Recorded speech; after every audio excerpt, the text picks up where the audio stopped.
The snow had turned to ice beneath my knees before I realized I couldn't feel my hands anymore.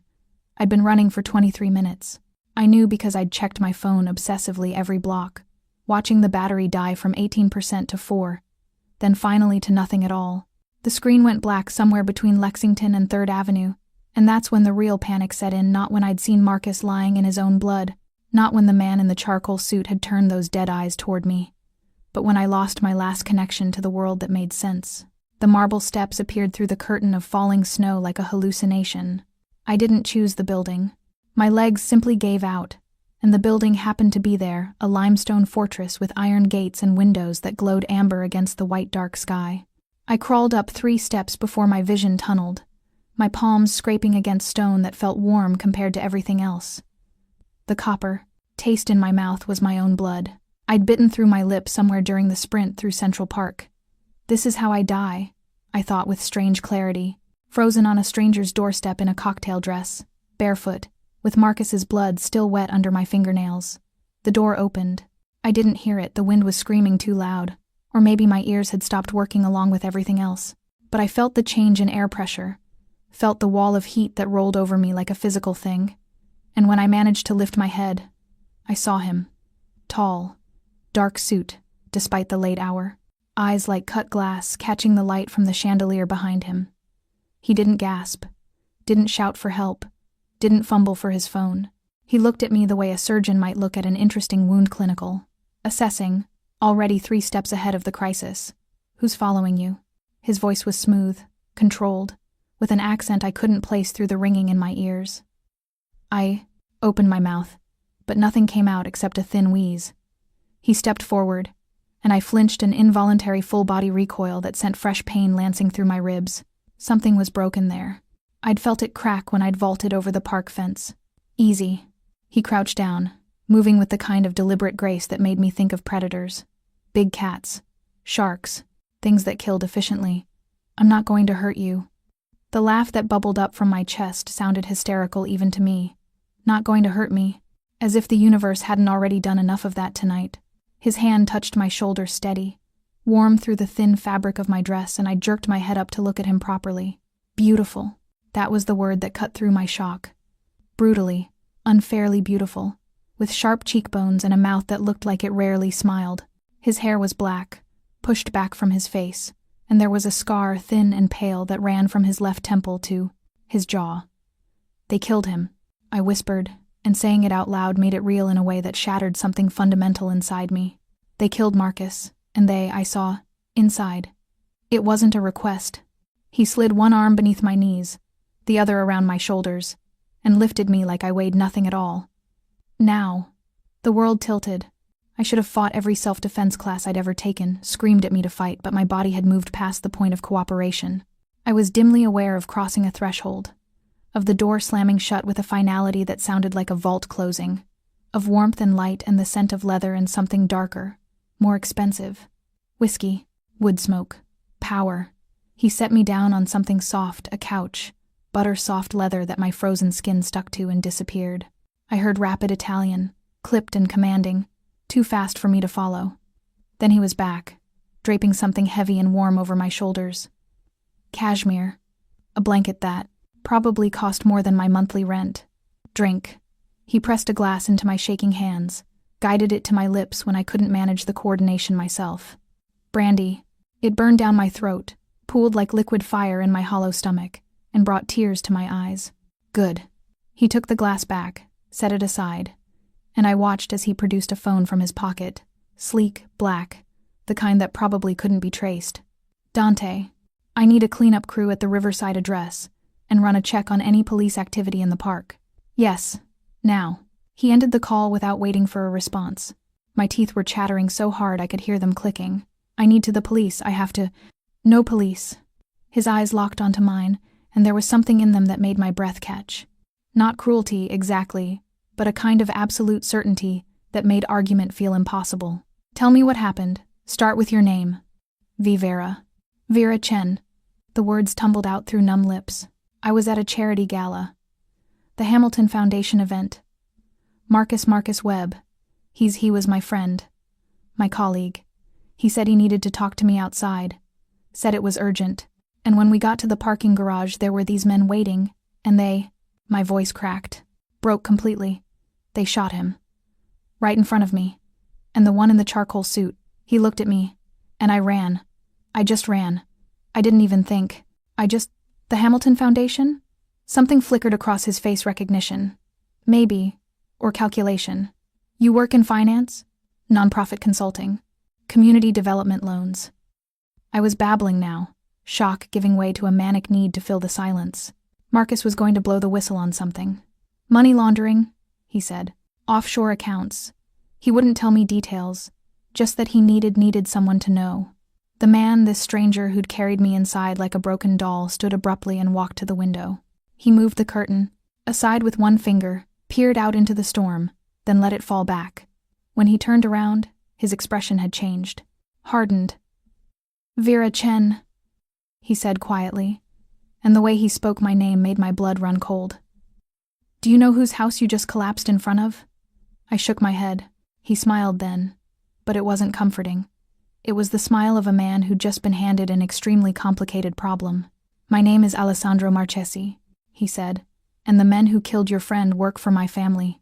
The silence that followed his confession felt alive. I stared at Alessandro Marchesi, the Alessandro Marchesi. I realized with dawning horror and watched as my entire understanding of the last 30 minutes rearranged itself into something far more dangerous. He wasn't a good Samaritan. He was the wolf I'd run straight into while fleeing the pack. You're going to kill me. My voice came out flat, emptied of everything except exhausted certainty. That's why you brought me. Inside. So there wouldn't be a body on your doorstep. Something flickered in his eyes. Surprise, maybe. If I wanted you dead, Vera, you'd already be dead. The casual way he said it, like he was discussing the weather, made my skin crawl. I tried to stand, but my legs buckled immediately. Still useless from the cold and the running and the sustained terror. I caught myself on the arm of the couch, breathing hard. Easy. He moved toward me, and I threw up a hand to stop him. Don't. The word cracked like a whip. Don't touch me. Just don't. He stopped. Stayed perfectly still 3 feet away, hands visible at his sides in a gesture I recognized from hostage negotiations on TV, showing he wasn't a threat, even though we both knew he was the biggest threat in this room, possibly in this entire city. Sit down before you fall down, he said quietly. I'm not going to hurt you. You said your family killed Marcus. I said the men who killed him work for my family. There's a difference. He moved to a sideboard, poured himself a drink whiskey, neat, and took a slow sip. I don't know anything about a murder in a parking garage tonight, which means either someone is operating without my knowledge, or this is connected to something I haven't been briefed on yet. And you expect me to believe that? I laughed, a harsh sound that hurt my raw throat. You expect me to trust you? No. He turned to face me fully, and the low light from the Tiffany lamp caught the scar on his face, made it look like a fault line. I expect you to be smart enough to realize you have exactly one option right now, and that option is me. I wanted to argue. Wanted to tell him he was wrong, that I could call the police, call a lawyer, call anyone except the man who'd just admitted his family had murdered my friend. But my phone was dead. I had no shoes, no coat, no idea where I even was beyond somewhere in Manhattan. The storm outside had turned into a full blizzard. I could hear the wind howling against the windows like something alive and furious. And Marcus was dead. The thought hit me fresh.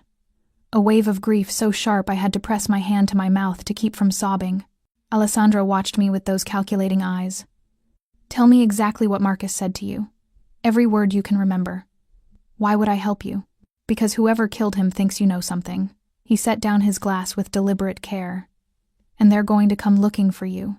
The only question is whether they find you alone, or whether they find you under my protection. Your protection. I tasted the words like poison. Is that what you call it? I call it staying alive.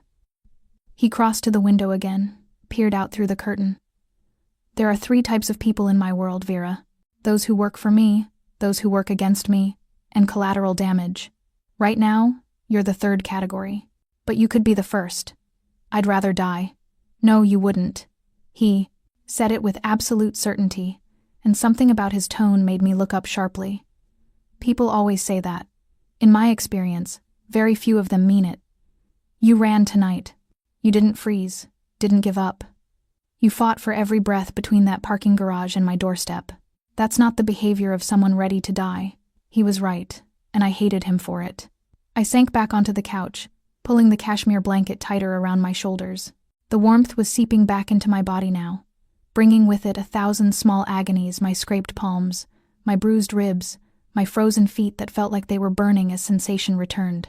Marcus said the money was moving through the Hamilton Foundation, I heard myself say. My voice sounded distant, like it belonged to someone else. He'd traced it back through 3 shell corporations, said it was millions, tens of millions. He wanted to give me copies of the documents, said if anything happened to him I should know where to flow. Look, Alessandro's entire body went still. Did he give you the documents? No, they shot him before. My breath hitched. It happened so fast. The men in the parking garage. How many? 3? Maybe 4? I wasn't counting. I was trying not to die. Descriptions. I closed my eyes, but that was worse. Behind my eyelids, I could see it all again, in perfect, terrible detail. The one who gave the order was wearing a charcoal suit, expensive, custom-tailored. He had silver hair, slicked back, a ring on his right hand, heavy gold, with a red stone. Alessandro's jaw tightened almost imperceptibly. Did he see you clearly? Yes. The word came out as a whisper. He looked right at me. For maybe 3 seconds. Then Marcus told me to run. And I ran. Cristo? Alessandro turned away, ran a hand through his hair. It was the first gesture I'd seen from him that seemed even remotely human.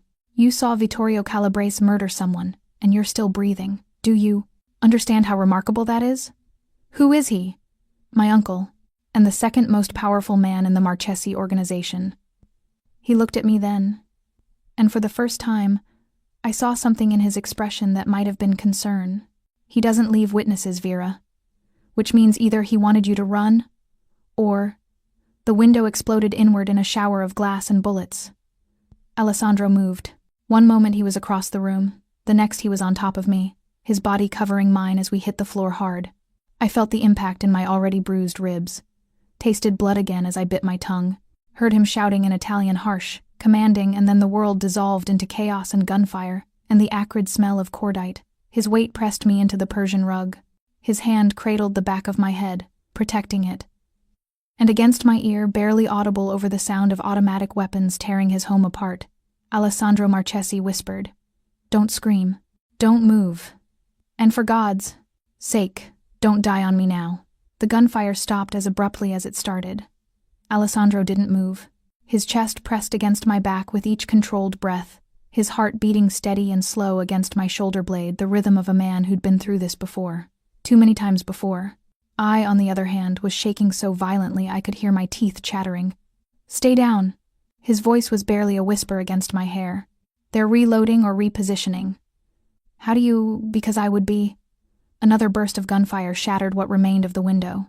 I felt Alessandro tense, then heard him curse softly in Italian as plaster rained down from the ceiling. His hand tightened protectively around my head, and I realized with a strange, detached clarity that he was using his own body as a shield. For me. A stranger. A witness who could destroy him. It didn't make sense. "There's a passage," he said, his lips so close to my ear I felt the words more than heard them. "Behind the bookshelf on the east wall. When I move, you run for it. Don't look back. Don't hesitate. Understood?" "I can't." "Understood?" The command in his voice cut through my panic like a blade. I managed a jerky nod. "Good girl." He shifted his weight, and suddenly there was a gun in his hand. I hadn't even seen him draw it. In one fluid motion, he rolled off me and came up firing. 3 precise shots that punched through the darkness beyond the shattered window. A scream. A heavy thud. "Now!" Alessandro barked. I ran. My bare feet slipped on broken glass, and I felt the cuts, felt the warm blood, but I didn't stop. The bookshelf loomed ahead, mahogany, floor to ceiling, filled with leather-bound volumes that probably cost more than my car. I hit it with both hands, searching frantically for a latch, a button, anything. Bottom left. Alessandro called out, his voice terrifyingly calm as he fired twice more. The Shakespeare collection. My fingers found the spine of Hamlet, leather worn smooth with age and pulled. The entire section swung inward with a pneumatic hiss, revealing a narrow corridor lit by emergency lighting. I stumbled through, then turned back. Alessandro was silhouetted against the ruined window, still firing methodically. Even now, even in chaos, he moved with absolute precision, a man in complete control of his violence. "Go," he shouted without looking at me. "Not without." He spun, grabbed my wrist, and yanked me deeper into the passage. The bookshelf swung shut behind us with a decisive click, muffling the sound of continued gunfire from somewhere in the house. The corridor was tight, windowless. Alessandro pulled me forward through the dimness, his grip on my wrist unbreakable. I could barely keep up, my feet were screaming, my ribs felt like they were grinding together, and my lungs burned with each gasping breath. "How many?" I managed to ask. "At least 6. Professional." We hit a junction and he pulled me left. Without hesitation. "Calabrese didn't send amateurs. Your own uncle is trying to kill you?" "Welcome to my family." The bitterness in his voice was sharp enough to cut. Blood means very little when there's money and power at stake. We descended stairs, concrete, industrial, nothing like the luxury of the main house. The temperature dropped with each step. I heard water dripping somewhere, the distant rumble of the city's infrastructure. We were deep now, below ground level, in the bones of Manhattan. Alessandro finally stopped at a heavy steel door. He punched a code into the keypad. I caught glimpses of the numbers, 7492, and the lock disengaged with a mechanical clunk. The room beyond was sparse. A cot, a table, supplies stacked in military precision water, medical kits, ammunition, a safe room, I realized. A place designed for exactly this kind of emergency. He closed the door behind us, engaged 3 separate locks, then finally released my wrist. I backed away, immediately, putting the table between us. "Let me see your feet," he said. "No, Vera, you don't get to do that." My voice cracked, everything I'd been holding back finally spilling over. "You don't get to shoot people and drag me through secret passages and then act concerned about my feet. You don't get to. I ran out of words. Or maybe I ran out of breath. Either way, I found myself sliding down the wall, sitting hard on the cold concrete floor, and pressing my hands over my face.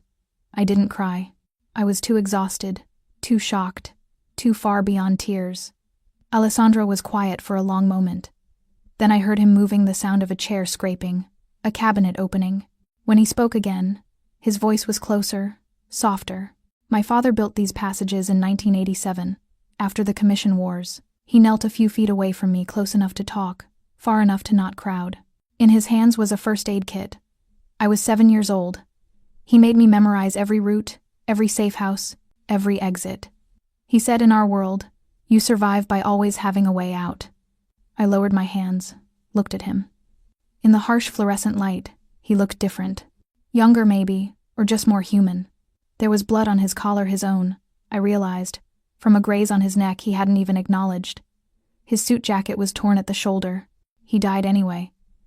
Alessandro continued quietly. In his own bed, poisoned by someone he trusted. All the escape routes in the world couldn't save him. He opened the kit, pulled out antiseptic and gauze. I learned then that the only real safety is knowing who your enemies are. And knowing who your allies are, I said softly. I don't have allies. I have assets and liabilities. He met my eyes. The question is which one you're going to be. Before I could answer, his phone buzzed. He glanced at it, and every trace of vulnerability vanished from his face. "What?" I whispered. "Calabrese just issued a kill order with your name on it." He looked up, and his eyes were hard as flint. $50 million, payable to whoever brings him. Proof you're dead. My voice was barely audible. "I didn't see anything. I don't know anything. You saw something, Vera. You just don't know what it is yet."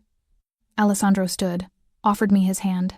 "And we have approximately 4 hours before every assassin, mercenary, and desperate criminal in this city comes hunting for you."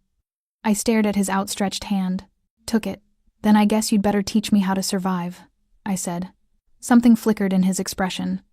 "Respect, maybe, or recognition. First lesson," he said, pulling me to my feet. "Trust no one, not even me." Alessandro's idea of teaching me to survive started with silence. He worked on my feet with clinical efficiency tweezers, extracting glass, antiseptic that burned like acid, gauze wrapped tight enough to sting. I bit the inside of my cheek and didn't make a follow sound, some stubborn part of me refusing to show weakness in front of him. When he finished, he sat back on his heels and studied me with an expression I couldn't read. "You should have screamed," he said. "Would it have changed anything?" "No." The corner of his mouth lifted, not quite a smile, but close. "But most people do it anyway." He stood, moved to a laptop embedded in the wall, and started typing. The screen illuminated his face in cold blue light, casting shadows that made the scar on his jaw look deeper, more violent. I watched him work, my mind racing through impossible calculations. $50 million. The number kept echoing in my head like a death sentence. That kind of money turned everyone into a potential killer: cab drivers, doormen, the old woman who sold flowers on the corner. Anyone could be bought for $50 million. "Your uncle must really want me dead," I said. "It's not about wanting." Alessandro's fingers moved across the keyboard with surprising speed. "It's about necessity. You're a loose end. And Vittorio doesn't leave loose ends. It's how he stayed alive this long. Is that supposed to comfort me?" "Nothing I say is supposed to comfort you. Comfort gets people killed." He pulled up what looked like security footage, grainy black and white images cycling through different locations. "I'm trying to keep you alive long enough to figure out what you actually saw. I told you. You told me what you think you saw. Marcus bleeding out. Vittorio giving orders. Men with guns." He zoomed in on one of the feeds, frowned. "But 50 million suggests you witnessed something more. Something worth burning resources to bury." I replayed the parking garage in my mind for the 100th time. Marcus's face, pale and desperate. The men materializing from the shadows, the shot that had dropped him like a puppet with cut strings. And Vittorio. Silver hair gleaming under the fluorescent lights, that heavy gold ring catching the light as he'd gestured for them to finish it. "There was a briefcase," I said suddenly. One of the men was carrying it. Black leather, combination lock. Vittorio took it from him after Marcus fell. Alessandro went very still. "You're certain?" "Yes." He opened it, looked inside for maybe 5 seconds, then closed it and handed it back. I closed my eyes, forcing myself to remember.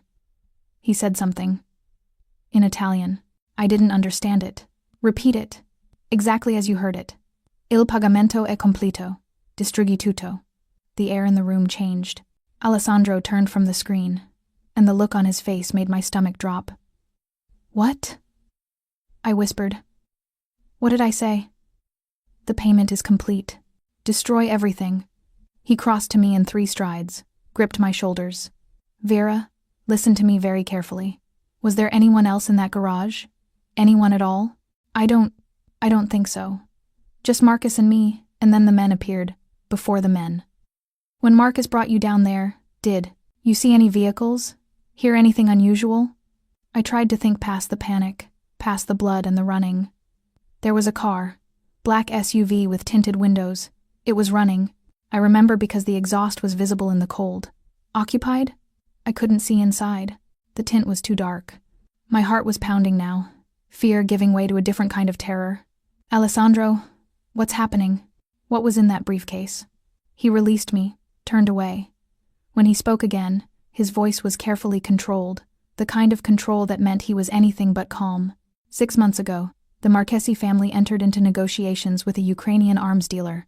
High-level military equipment, the kind of merchandise that shifts power in international conflicts.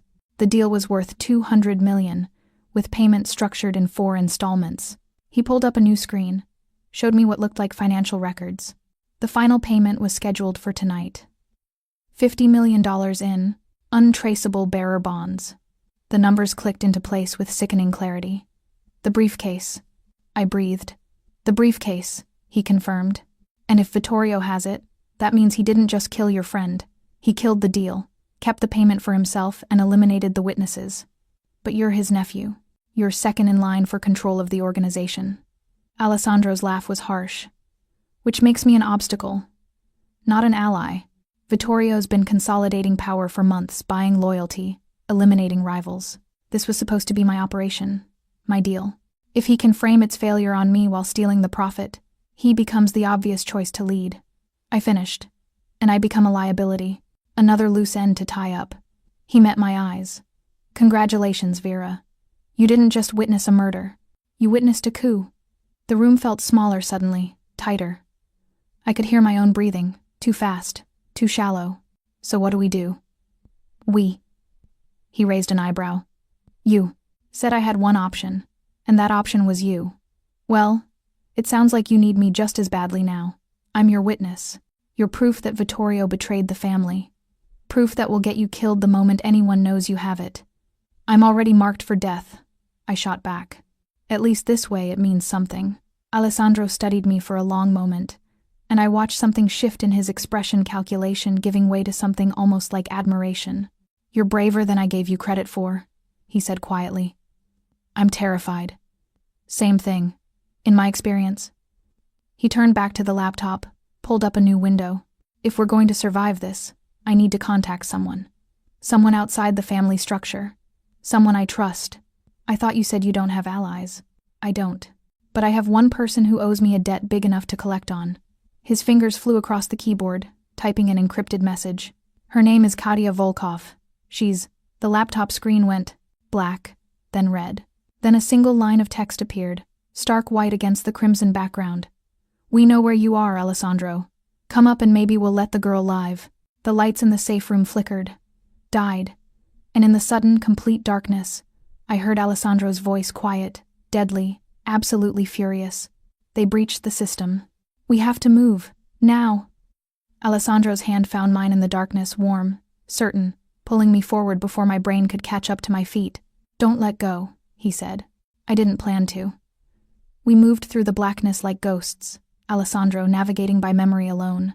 I could hear his breathing, steady and controlled, while mine came in short gasps that I couldn't regulate no matter how hard I tried.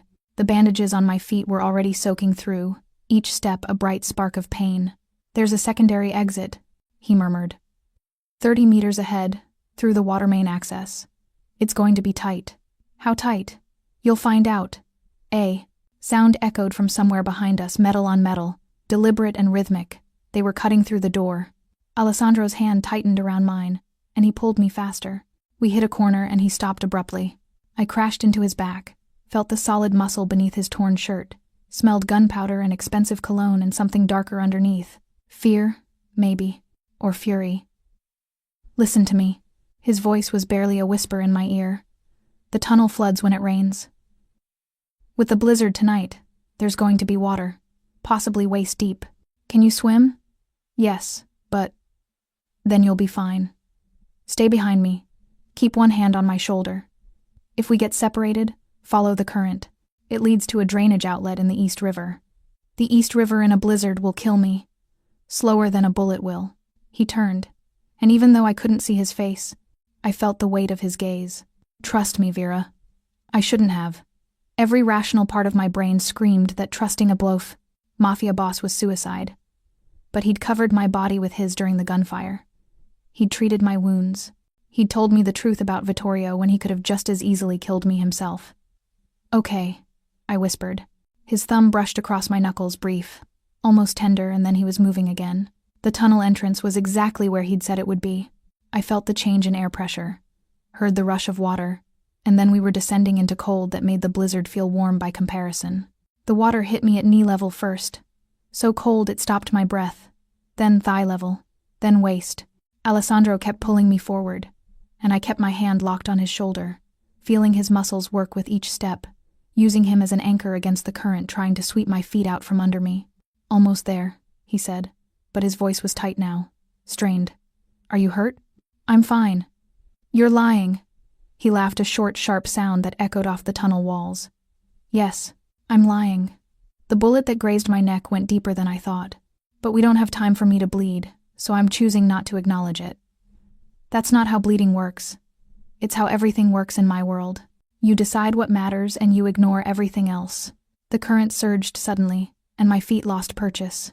I went under cold black water closing over my head, filling my mouth and nose, and for one terrible second I was drowning, dying in the dark beneath Manhattan while men with guns waited above. Then Alessandro's arm locked around my waist and hauled me up, pressing me against his chest. I coughed water, gasping, my fingers digging into his shoulders. I've got you, he said. I've got you. We stood there in the rushing water, his heart pounding against my cheek, his breath warm on my temple. I could feel every point of contact between us, his arm solid across my back, my breasts pressed to his ribs, his thigh between mine, bracing me against the ribs. Current. This close, I could feel him shaking. Not from fear. From the effort of keeping us both upright while bleeding from a wound he refused to acknowledge. How much further? I asked. 20 meters. Maybe less. His voice rumbled in his chest. Can you make it? I should have been terrified. Should have been planning escape routes, thinking about survival, calculating odds. Instead, I found myself noticing irrelevant details, the way his cologne cut through the smell of sewage and river water, the precise angle of his jaw above my head, the controlled power in the arm holding me steady. Can you? I countered. I've survived worse. Is that supposed to impress me? Is it working? I pulled back enough to look up at where I thought his face would be. Ask me when we're not drowning in a sewer. It's not technically a sewer. It's a... The explosion cut him off. The sound was massive, apocalyptic, rolling through the tunnel like the end of the world. The water surged, became a living thing. And this time when it pulled me under, Alessandro came with me. We tumbled through the darkness, limbs tangled, water crushing us from all sides. I lost track of which way was up. My lungs burned. My vision, already blind in the blackness, started sparking with stars that I knew weren't real. Then we were falling. Actually falling through empty air. We hit water again, different water, colder, wider, and the current grabbed us like a giant hand and pulled us away from the tunnel, away from the explosion, out into open space that I recognized with dawning horror as the East River. I broke the surface, gasping, spinning in the current, searching frantically for Alessandro. Here. His voice came from my right, rough and breathless. Swim for the pier, 45 degrees north. I couldn't see any pier, couldn't see anything except darkness and snow, and the vague lights of the city reflected on black water. But I swam anyway, my muscles screaming, my feet useless, every stroke an act of pure will. Alessandro appeared beside me, matching my pace even though I could hear the effort in his breathing. Blood darkened the water around his neck, visible even in the dim light. You're going to pass out, I managed between strokes. Not yet. Alessandro. Not yet. We reached the pier together, old wood slick with ice and algae. Alessandro pulled himself up first, then reached down and hauled me out of the water with strength that should have been impossible given the blood loss I knew he was experiencing. We collapsed on the frozen planks, both shaking violently, both alive against all probability. That, Alessandro said between chattering teeth, was closer than I'd like. I started laughing. Couldn't help it. Hysterical, exhausted laughter that hurt my ribs and made no sense except that we were alive, impossibly alive, and his gift for understatement was so absurd I couldn't contain it. He turned his head to look at me, snowflakes catching in, his dark hair. You're insane, he said, but he was almost smiling. I'm learning from the best. The smile faded. His hand found mine on the frozen wood, fingers threading through fingers, and he held on like I was the only solid thing in a tilting world. Vera, he said quietly, when this is over, if we survive this, remind me to explain why saving you might be the worst decision I've ever made. Why? His thumb traced circles on my palm. Because I don't save people. I use them. And you're making me forget the difference. Before I could respond, headlights swept across the pier. A black Mercedes. Alessandro moved instantly, putting himself between me and the car. One hand reaching for a gun that was no longer there, lost somewhere in the river. The driver's door opened. A woman stepped out. Tall, blonde, wearing a fur coat that probably cost more than my annual salary. She took one look at us, soaked, bleeding, half frozen, and smiled. Alessandro Marchesi, she said in accented English. You look like shit. Hello, Katya, Alessandro replied. Lovely timing as always. The woman Katya Volkov, I realized, turned her ice blue eyes on me. So this is the girl worth $50 million. She tilted her head. I expected someone taller. Katya Volkov's safe house was nothing like Alessandro's fortress. It was a penthouse in Tribeca, all white marble and floor-to-ceiling windows that overlooked the city like a god surveying mortals. The heat was on full blast, but I couldn't stop shaking as Katya handed me a towel and a bottle of vodka. Drink, she commanded. Then shower. You smell like the river, and the river smells like death. I took the bottle, took a burning swallow, and watched as she moved to Alessandro. He'd collapsed into a leather chair the moment we'd arrived, his skin pale beneath olive complexion, his shirt soaked through with blood and river water. Off, Katya said, already pulling a medical kit from a hidden cabinet. The shirt. Now. I can do it myself. You can barely sit upright. Stop being an idiot and let me work. Their dynamic was strange, familiar, but not intimate, sharp-edged but trusting. I watched as Alessandro peeled off his ruined shirt, revealing a body mapped with scars. Old wounds, healed badly. Evidence of a violent life. The fresh wound on his neck was still bleeding sluggishly. Katya hissed through her teeth. 2 centimeters to the left and you'd be dead. But I'm not. Bose moi, you are insufferable. She began cleaning the wound with brutal efficiency. This is why I left your world, Alessandro. Too many men with death wishes and not enough brains to match their ambition. You left because you stole 15 million from the Volkov family and needed to disappear. Da. That too. Katya's eyes flicked to me. You, Vera. Why are you standing there like a ghost? Go shower before you catch pneumonia. I didn't move. Couldn't. Somehow. I was transfixed by the sight of Alessandro's face. As Katya stitched his wound, the tight control around his mouth, the way his knuckles went white, gripping the chair arms. The absolute refusal to make a sound, despite what had to be excruciating pain. He won't scream, Katya said, following my gaze. Not even when I set his broken arm 2 years ago. It's a point of pride with him. It's discipline, Alessandro corrected through clenched teeth. It's trauma. She tied off the last stitch. But we can argue semantics after the girl showers. This time I went. The bathroom was pristine, untouched, like something from a design magazine. I stood underwater, hot enough to hurt, watching pink-tinged streams circle the drain, blood and river water, and the last remnants of my old life washing away. Marcus was dead. My apartment was probably being watched. My phone was gone. My shoes were gone. And somewhere in this city, assassins were hunting me for a briefcase I'd barely noticed. I pressed my forehead against the tile and finally let myself cry. Not the hysterical sobbing I'd expected, just silent tears mixing with shower water, grief and terror and exhaustion pouring out of me in a way I couldn't control or contain. I cried for Marcus, for myself, for the naive woman who'd gotten dressed for a charity gala 6 hours ago, thinking the biggest danger she'd face was bad champagne. When I emerged 20 minutes later, wrapped in a robe that was 3 sizes too big, I found Alessandro alone. He'd changed into dry clothes, black shirt, black pants, and was standing at the window, staring out at the snow-covered city. The bandage on his neck was stark white against his skin. "Where's Katya?" I asked. "Making calls. Reaching out to her network." He didn't turn around. "She has connections I don't. People who owe her favors. She seems formidable. She's a survivor. Like you." I moved closer, drawn by something I couldn't name. "What happened 2 years ago? When she set your arm? A disagreement with a rival family. They thought they could intimidate me by breaking bones." He touched the window glass with his fingertips. "They were wrong. Did you kill them? Does it matter?" "Yes." He turned then, and the look in his eyes was ancient, old beyond his years. "I did what was necessary to protect what's mine. I always do." The words should have frightened me. Instead, I found myself stepping closer. "Is that what I am now? Something that's yours to protect?" "I don't know what you are." His voice dropped, rough and honest in a way I hadn't heard before. "You should be a problem I eliminate. A witness I silence.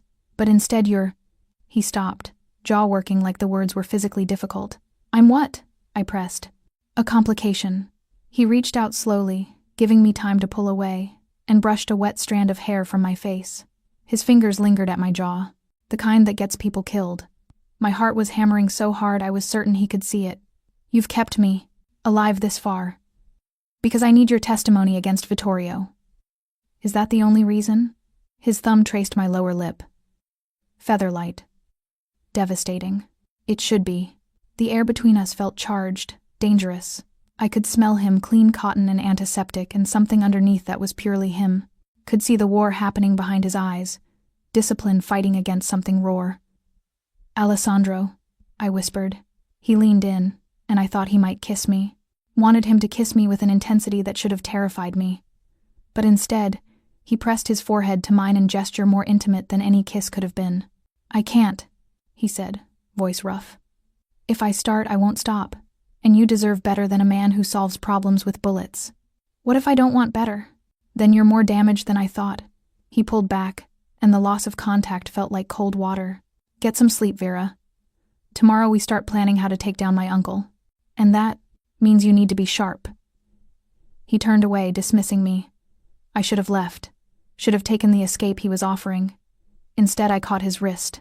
"The answer is yes," I said. He froze. "What?" "Earlier, in the tunnel. You asked if you were impressing me." I met his eyes. "The answer is yes. You're brave and terrifying and completely insane, and I've never been more impressed by anyone in my life." Something flickered across his face, surprise, then heat, then that careful control slamming back into place. "Vera." Katya's voice cut through from the other room. "Alessandro, we have a problem. We broke apart like guilty teenagers." Katya appeared in the doorway, her phone in hand, her expression grim. "What is it?" Alessandro demanded. "Vittorio just went public.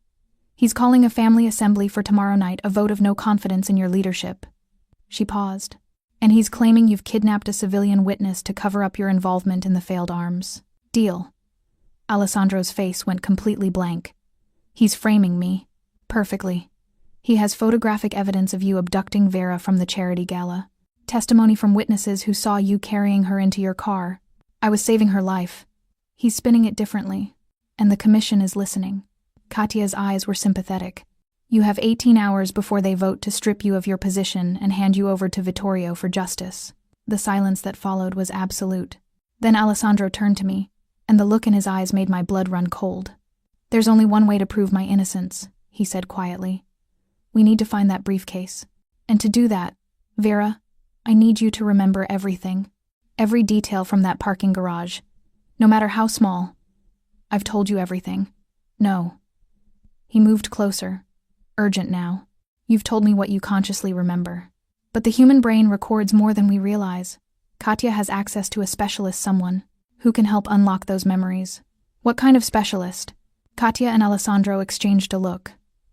"The kind that operates in gray areas," Katya said carefully. "Chemical regression therapy. It's not exactly legal, and it's not exactly safe, but it's the only option we have," Alessandro finished.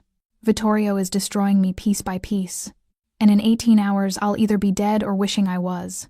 I looked between them, this Mafia boss, who'd saved my life repeatedly, and this Ice Queen stranger who'd appeared from nowhere. "If I do this," I said slowly, "if I let you into my head, you have to promise me something. Anything. When this is over, you tell me the truth. About who you really are. Not the boss. Not the heir, the man underneath all of it." Alessandro's jaw tightened. "That's not a story with a happy ending. I don't care about happy. I care about real." He studied me for a long moment, and I watched something crack in his expression. That perfect control, fracturing just enough to let me see the man beneath. "Deal," he said. Katya cleared her throat. "The specialist can be here in 3 hours. Until then, both of you need rest." But as I lay in the guest room an hour later, staring at the ceiling, I knew sleep wouldn't come. Because in 3 hours, someone was going to chemically unlock my memories. And I had the terrible feeling that what I'd witnessed in that parking garage was going to change everything. The specialist's name was Dr. Yuri Koslov, and he looked like he'd walked out of a Cold War thriller, thin, severe, with hands that trembled slightly as he prepared the injection. "This will feel strange," he said in heavily accented English. "Like falling backward through your own mind. Do not fight it. Fighting makes it worse." I sat in Katya's pristine white chair, Alessandro standing behind me like a sentinel. I could feel the heat of him at my back, could sense the tension radiating from his body. "What if I can't remember? Anything new?" I asked. "You will." Dr. Kozlov tapped the syringe, expelled air. "The brain forgets nothing. It only hides things we're not ready to see." "Comforting," I muttered. Alessandro's hand settled on my shoulder, warm, steady. "I'll be right here, the entire time. Promise?" "I promise." The needle slid into my vein with barely a pinch. "Doctor." Koslov depressed the plunger slowly, and I felt the drug enter my bloodstream like cold mercury spreading through my veins. "Count backward from 100, he instructed. 100, 99, 98. The room started tilting. 97, 96. Alessandro's hand tightened on my shoulder. 95. And then I was falling. The parking garage materialized around me with horrifying clarity. Every detail. sharp and vivid in a way my conscious memory hadn't captured. Marcus stood beside me, his face slick with sweat despite the December cold. His hands shook as he gripped my arm. "I shouldn't have brought you into this," he said. "But I needed someone to know. Someone outside of it all. Marcus, you're scaring me. What's going on?" "The Hamilton Foundation is a front. Has been for years. Money laundering for the Marchesi family, tens of millions moving through our accounts, disguised as charitable donations." His eyes darted to the shadows. "I found the proof. Offshore accounts, shell corporations, everything. And tonight was supposed to be the final payment for some kind of weapons deal. 50 million in bearer bonds. We need to go to the police. The police are bought. The DA's office is bought. There's no one left who isn't compromised." He pressed a USB drive into my palm. "This is everything. If something happens to me..." The sound of footsteps echoed through the concrete space. Marcus's face went white. "Run. I'm not leaving you. Run." The men appeared from the shadows like wraiths. 4 of them. No, 5. I'd missed one before. Standing further back near the black SUV, Vittorio Calabrese stepped forward, impeccable in his charcoal suit, that heavy gold ring catching the fluorescent light. "Marcus Webb," he said pleasantly. "You've been very busy." "I know what you're doing," Marcus said. His voice shook but held firm. "I know about the arms deal, about the Ukrainian connection, about Alessandro." "What about my nephew?" Vittorio's tone went cold. "He doesn't know, does he, that you've been skimming from family operations for months? That tonight's payment was supposed to fund your own private army, not the family's business?" Marcus laughed, wild, desperate. "You're not just stealing money. You're planning a war." Vittorio's expression didn't change. "Kill him." The gunshot was deafening. I screamed, stumbled backward. And that's when I saw it, what my conscious mind had blocked out, what had been too terrible to process in the moment. The 5th man stepped forward from beside the SUV. Young, dark-haired, wearing an expensive watch I recognized because I'd seen it earlier that night at the charity gala. His face was contorted with something between rage and anguish as he looked down at Marcus's body. "This wasn't the plan," he said to Vittorio. "You said no witnesses. You said clean." "Plans change, Dante." Dante. Alessandro's second in command. His most trusted lieutenant. I watched, frozen in horror, as Dante took the briefcase from Vittorio.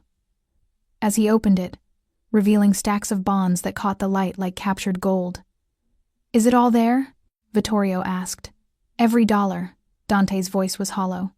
"Enough to fund your takeover." "Good. Now kill the girl." Dante's head snapped up. His eyes found me standing paralyzed 10 feet away, my hand clutching the USB drive Marcus had given me. For 3 seconds, we stared at each other. Then he raised his gun, and Marcus, bleeding on the ground, used his last breath to shout, "Vera, run." I ran. I came back to consciousness gasping, tears streaming down my face. Alessandro's hands gripping my shoulders so hard I'd have bruises. Vera, look at me. You're safe. You're here." I focused on his face, concern etched into every line, his gray eyes dark with worry. "Dante," I choked out. It was Dante. Alessandro went completely still. "What?" "Your second in command. He was there. He was working with Vittorio."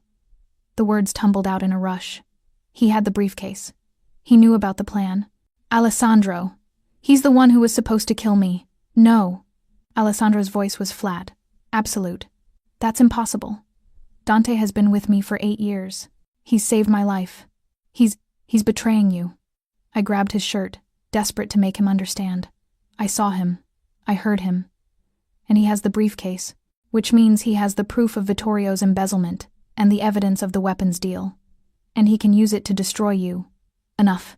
Alessandro stood abruptly, backing away from me like I was toxic. "The drug is making you paranoid, confusing memories. Dante would never..." "Alessandro, please." I said enough. The room went silent. Alessandro's chest heaved, his fists clenched at his sides. For the first time since I'd met him, he looked truly shaken, lost. Dr. Kozlov cleared his throat delicately. "The drug does not create false memories, only reveals hidden ones." "Then, she's mistaken. Saw someone who looked like..." "I know what I saw," I said quietly. "And so do you. You just don't want to believe it. Alessandro turned away, one hand braced against the window. When he spoke again, his voice was barely audible. If you're right, if Dante is compromised, then I've already lost. He knows every safe house, every contact, every contingency plan I have. He's been in the room for every strategic decision I've made for nearly a decade. Then we adapt, Katya said from the doorway. I hadn't heard her enter. We assume nothing is safe. We trust no one. Easy for you to say. You trust no one by default. Alessandro's laugh was bitter. I built my entire organization on loyalty, on the belief that some bonds can't be broken. You built it on illusions, Katya corrected. Welcome to reality. Alessandro's phone buzzed. He looked at it, and every trace of color drained from his face. What? I asked. He turned the screen toward me. A photo, time-stamped 2 minutes ago. Dante, standing in what looked like a warehouse, holding the black leather briefcase. And beside him, bound to a chair, bloodied but alive. Oh my God, I whispered. It was Marcus. Marcus, who I'd watched die.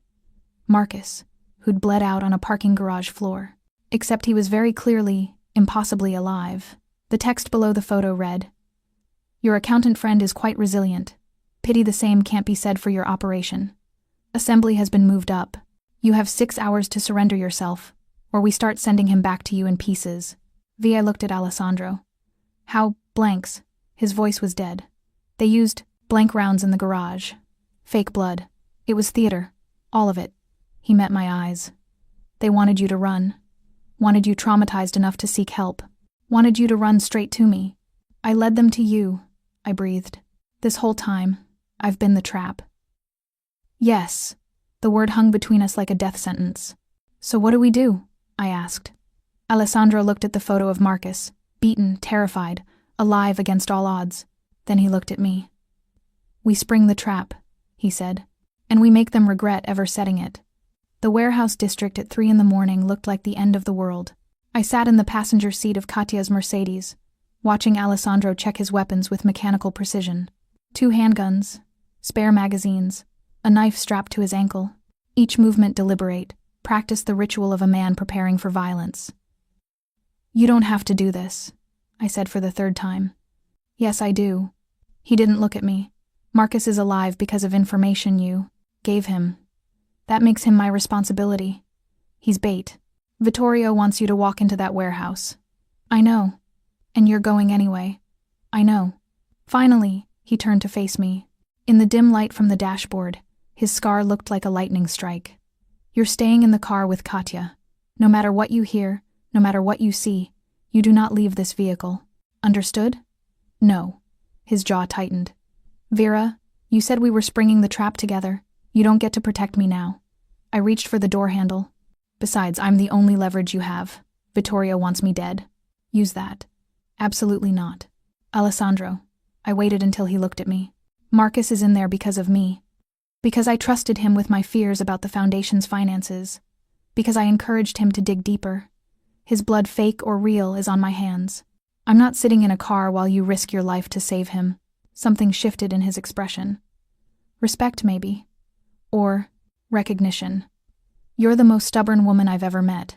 I'm learning from you. Katya leaned forward from the back seat. If you two are finished with your romantic standoff, we're 3 minutes from the deadline. Decide now. Alessandro studied me for a long moment. Then he reached into his jacket and pulled out a small handgun, compact, efficient. Safety's here. Point and shoot. Aim for center mass. He pressed it into my hands. And Vera? Don't hesitate. The men in that warehouse won't. The weight of the gun was terrible. Final. I've never shot anyone before. Hopefully you won't have to.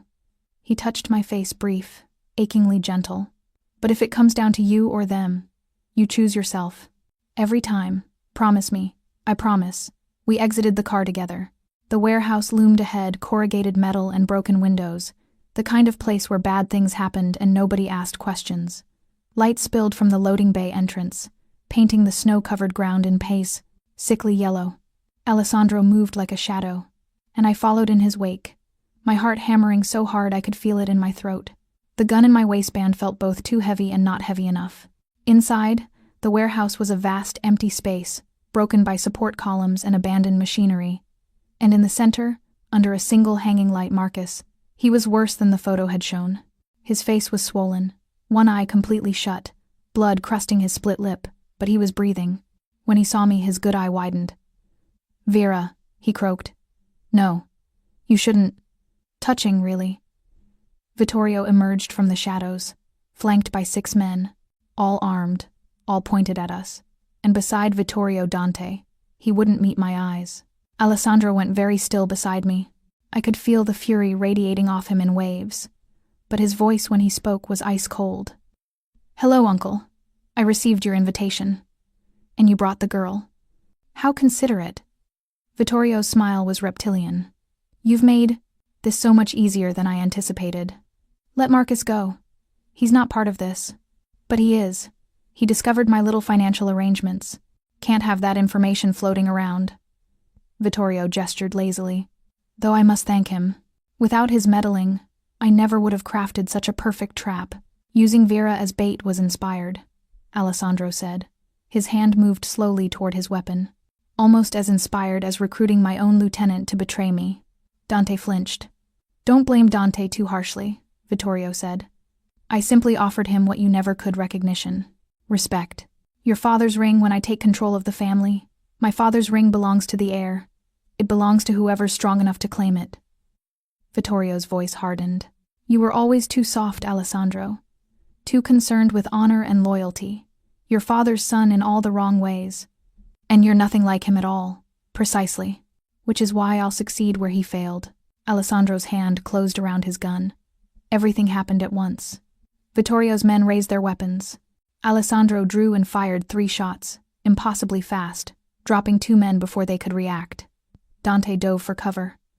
I fumbled for my own gun, my hands shaking, and Marcus bloodied. Beaten Marcus threw himself sideways, toppling his chair and rolling toward the shadows. The warehouse erupted into chaos. Gunfire echoed off metal walls. I dropped behind a support column, my ears ringing, my breath coming in panicked gasps. Alessandro was moving through the space like death itself, controlled, efficient, every shot finding its target. But there were too many of them.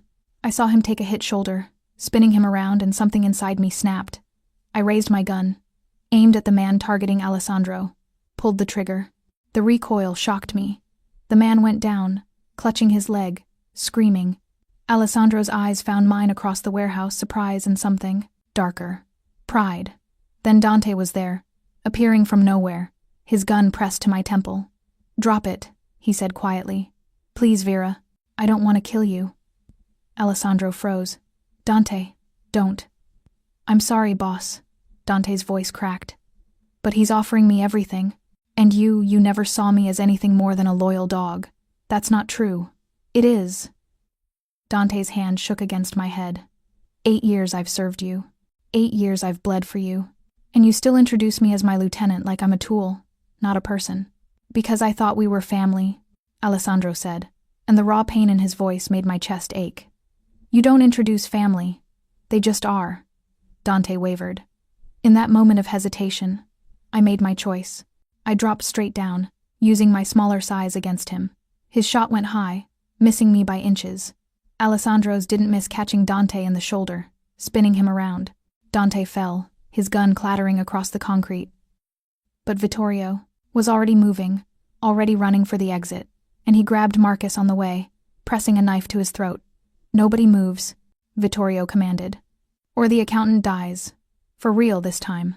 Alessandro stood slowly, his gun trained on Vittorio. Blood darkened his shirt from the shoulder wound, but his hands were steady. "You're not leaving here," he said. "Watch me." Vittorio backed toward the door, dragging Marcus with him. "You want to save him? Drop your weapon. Both of you." I looked at Alessandro. He was calculating, I could see it in his eyes, weighing options, measuring odds, and coming up empty. "Do it," Marcus whispered. His eyes locked on mine. "Vera, in my pocket. Left side.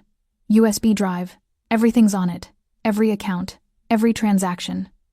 Get it to the FBI. Promise me." "Marcus, promise me." Vittorio pressed the knife harder, drawing blood. Alessandro lowered his gun slowly. Set it on the ground. I did the same, my heart shattering. Vittorio smiled. "Good. Now." The warehouse door burst open. Federal agents poured through, a dozen of them, weapons drawn, vests marked FBI in bright yellow letters. "Nobody move!" Vittorio's face went white with shock. His grip on Marcus loosened just enough. Marcus drove his elbow back into Vittorio's ribs, twisted free, and ran. The knife clattered to the ground. Agents swarmed Vittorio, forcing him down. Reading rights I could barely hear over the ringing in my ears. I stood frozen, unable to process what was happening, until Katya appeared beside me, elegant as ever, holding up her phone. "Recorded confession," she said simply, streamed directly to the FBI field office, along with GPS coordinates and architectural plans of this warehouse. She smiled. "I do enjoy a good insurance policy." Alessandro was staring at her. "You called the feds? You were walking into a death trap. Someone had to be practical." She tucked her phone away. "Besides, I owed you a favor.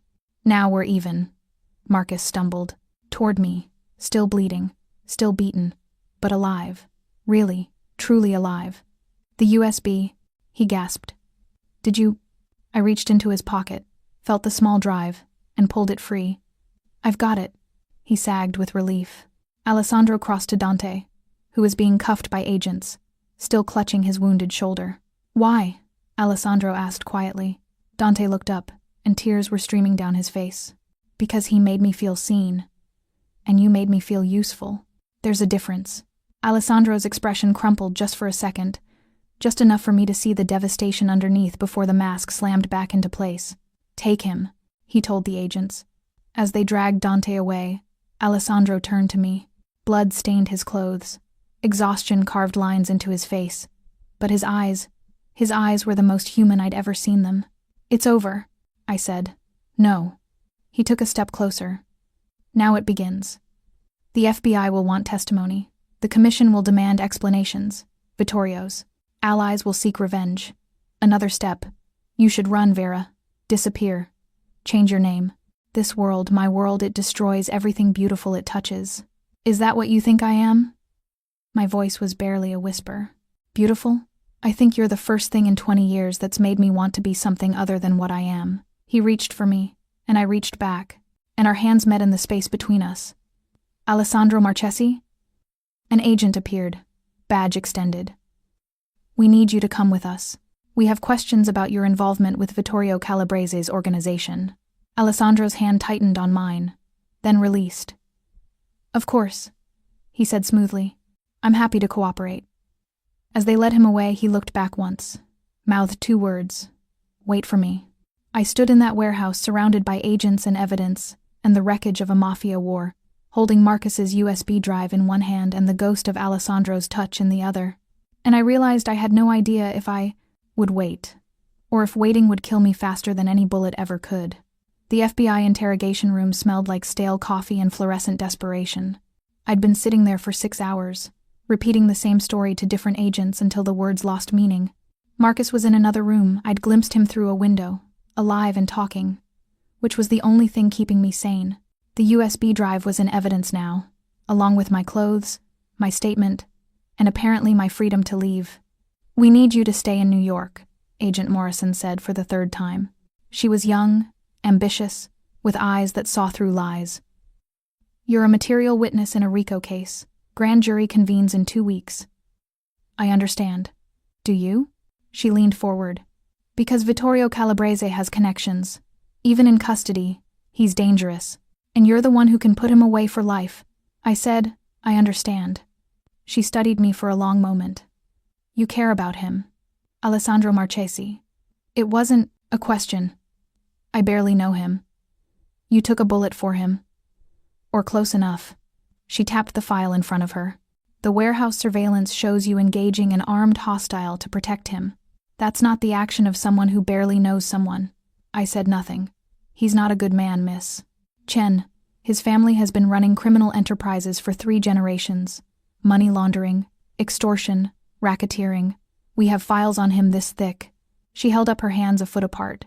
"Just because he turned on his uncle doesn't make him a hero. I know what he is. Then you know getting involved with him is suicide. Is there a question in there, Agent Morrison? Or are we just sharing opinions now?"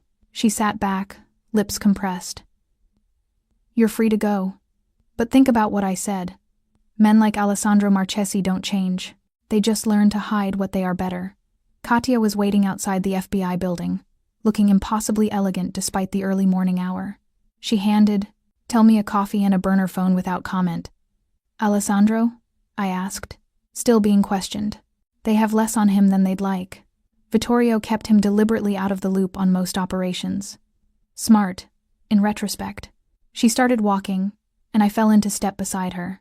"He'll be released by tomorrow." Probably. Probably? The Marchesi family is in chaos. Half want to distance themselves from Vittorio's mess. Half want revenge for the humiliation. Alessandro's position is precarious. Katia glanced at me. "Which brings me to my next point. You should leave New York." The FBI said, "I don't care what the FBI said. I care about keeping you alive." She stopped at a Blacktown car, opened the door for me. "Vittorio's arrest doesn't end this. It escalates it. And you're the visible target." I slid into the car, exhaustion making my bones ache. Where would I even go? I have a place in Prague. Quiet. Safe. The Marchesi family has no reach there. And Alessandro. Katia's expression softened almost imperceptibly. "Alessandro will understand. He always does." The safe house Katia brought me to was in Brooklyn, a renovated brownstone that looked nothing like a mobster's hideout.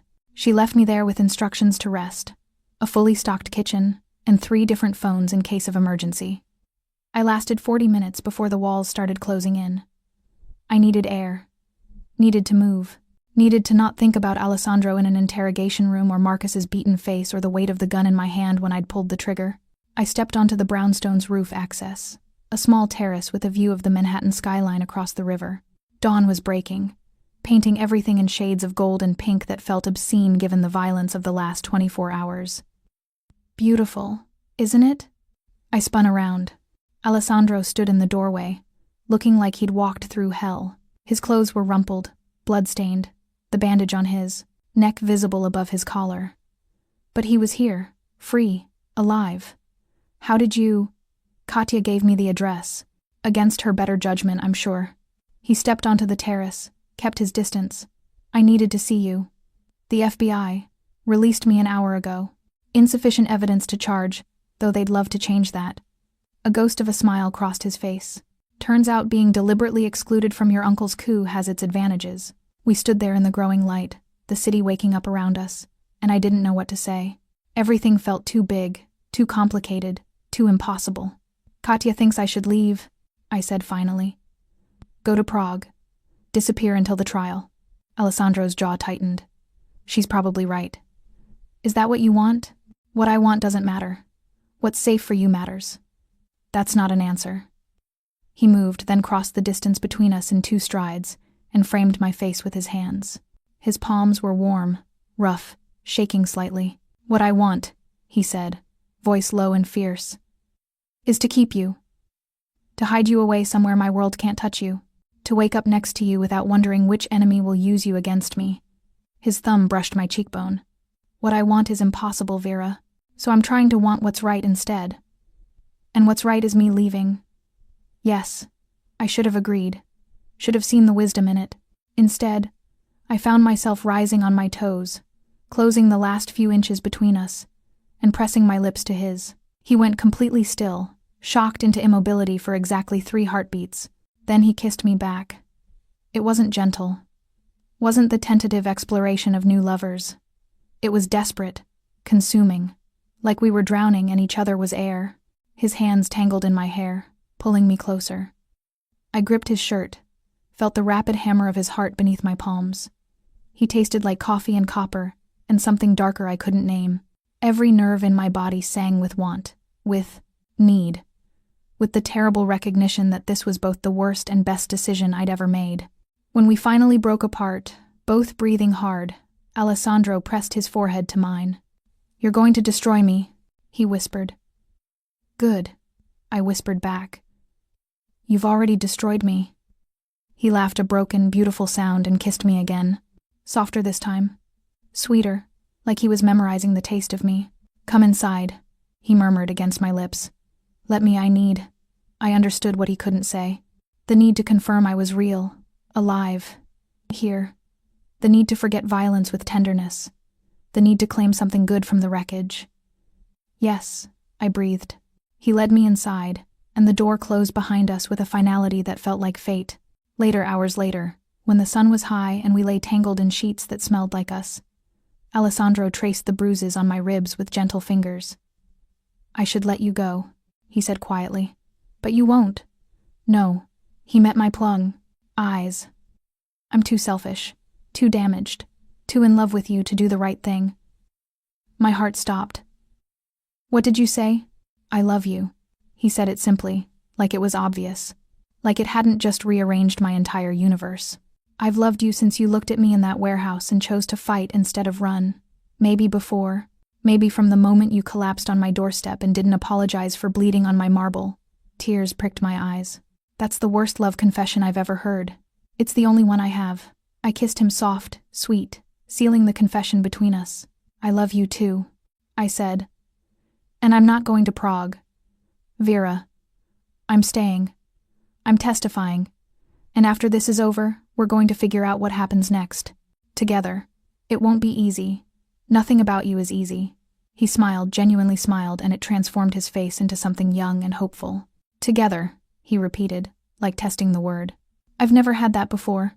Get used to it. He pulled me closer, and I settled against his chest, listening to his heartbeat slow to something calm, something peaceful. For the first time in days, I felt safe, which is why the sound of glass shattering downstairs hit like ice water.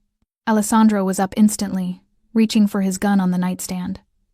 Footsteps, multiple, heavy and deliberate. Stay here, he commanded.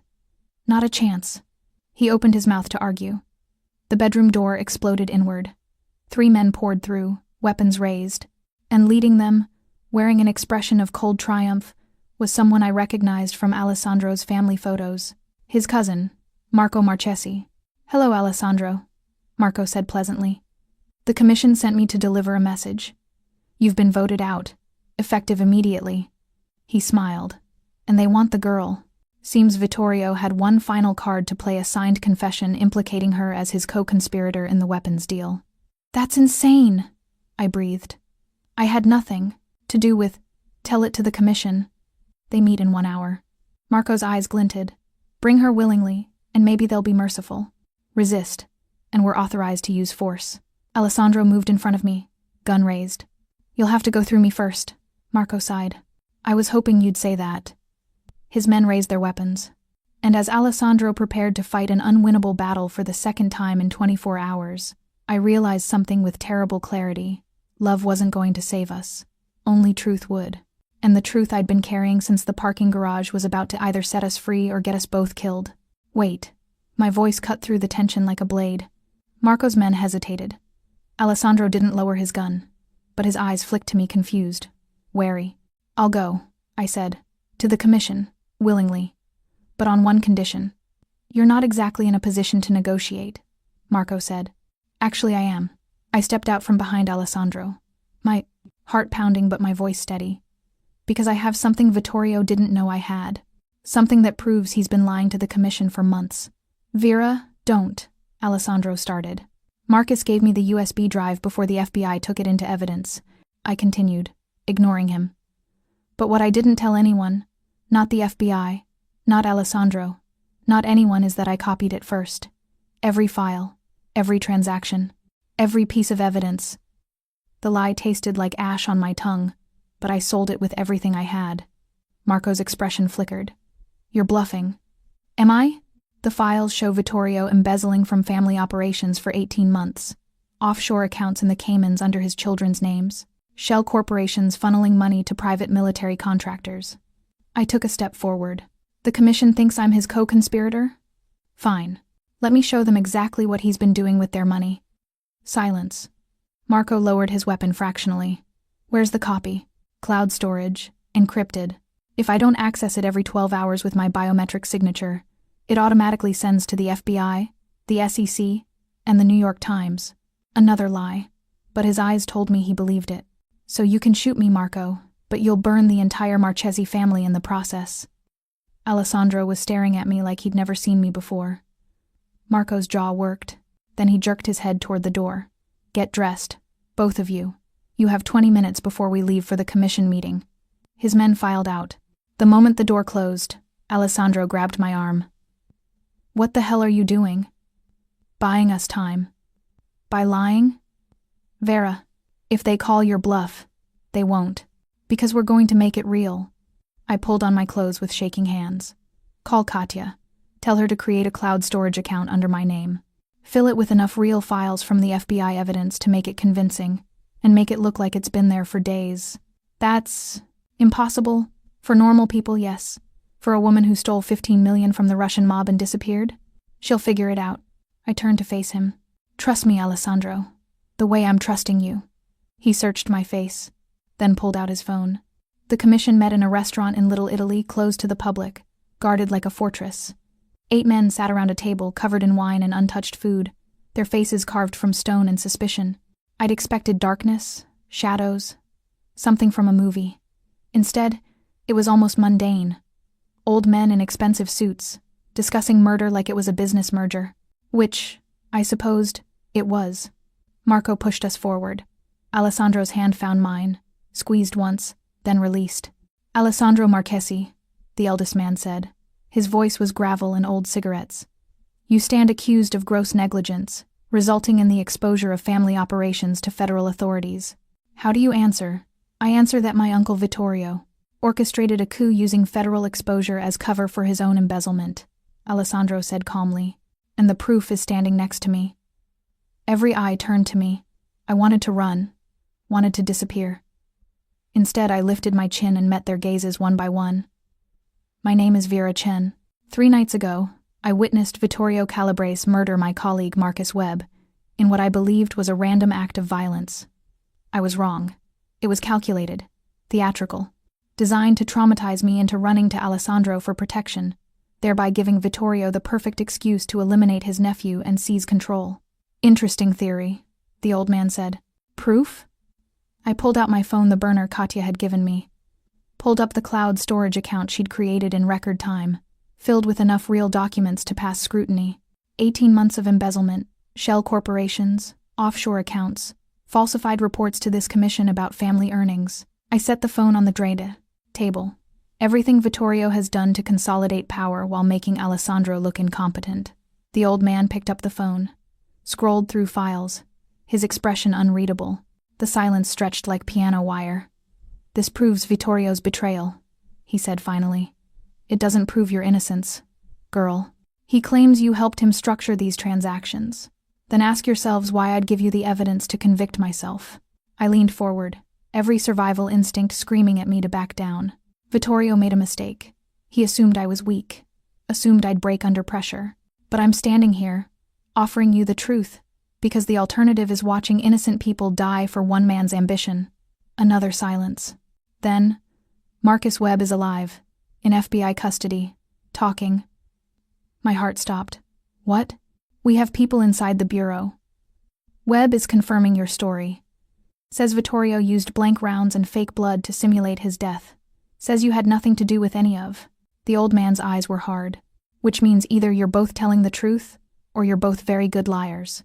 "We're telling the truth," Alessandro said quietly. "And you know it. Because if Vittorio was loyal, he'd be here defending himself instead of hiding behind forged confessions and assassination attempts." The old man studied us both, then looked to the others at the table. They nodded, one by one. A silent vote I didn't understand. "Very well," he said. "Vittorio Calabrese is stripped of all family privileges and protections. When he's released from federal custody, if he's released, he's a ghost. No resources, no backing, no mercy." Relief flooded through me so intensely I swayed. "However," the old man continued, "the family has been damaged. Trust has been broken. Alessandro, you will step down as heir." "What?"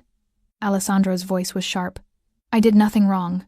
You allowed your second-in-command to be compromised. You allowed a civilian to become entangled. In family business. You showed weakness." The old man's expression was implacable. "Your cousin Marco will assume leadership. You'll retain a seat at this table, but the burden of command passes to steadier hands." I watched Alessandro's face go blank, watched every emotion disappear behind that terrible control. "I understand," he said. "Good. And the girl?" The old man looked at me. "What do we do with you?" The question hung in the air like a noose. She testifies against Vittorio, Alessandro said before I could speak. Then she disappears. New identity, new city, full protection until she's no longer a threat to anyone. No, I said. Everyone stared at me. No? The old man repeated. I'm not disappearing. I'm not hiding. I'm testifying against Vittorio because it's right, not because I'm being protected. I straightened my spine. And after, I'm staying in New York, with Alessandro, whether you approve or not. Vera, Alessandro started. I love him, I said simply. And I'm not leaving. The silence this time was absolute. Then the old man did something I didn't expect. He laughed. You have fire, girl. Foolish, dangerous fire. He stood, and the others followed. Very well. You want to tie yourself to a disgraced heir with no power and enemies on all sides? Be my guest. Just know that the family offers no protection to outsiders. Whatever happens to you is on your own head. I can live with that. We'll see. He nodded to Marco. See them out. This meeting is concluded. Outside, in the cold November air, Alessandro finally let his mask crack. You shouldn't have done that, he said. His voice was hollow. You should have taken the protection, the new identity, a chance at a normal life. I don't want normal. I want you. I have nothing now. No position, no power. I'm a liability to my own family. You have me, I said, and I have you. That's enough. He pulled me into his arms, buried his face in my hair. I felt him shaking not from cold, but from everything we'd survived, everything we'd lost, everything we'd somehow, impossibly, kept. I love you, he whispered. God help us both, but I love you. Then that's all that matters. We stood there as the city moved around us, alive, free, together against all odds. It wasn't a fairy tale ending. There would be trials, testimony, threats from Vittorio's remaining allies, the constant shadow of a world that didn't forgive and rarely forgot. But as Alessandro's arms tightened around me, as I breathed in the scent of him and felt his heartbeat steady against my cheek, I realized something fundamental. Some love stories aren't about happy endings. They're about choosing to fight for each other, every single day, no matter the cost. And as Alessandro pulled back to kiss me soft, fierce, promising everything and nothing, I knew I'd made my choice. No matter what came next, we'd face it together. In the darkness and the light, in the violence and the tenderness. In a world that would try to destroy us, and a love that refused to break, together, always.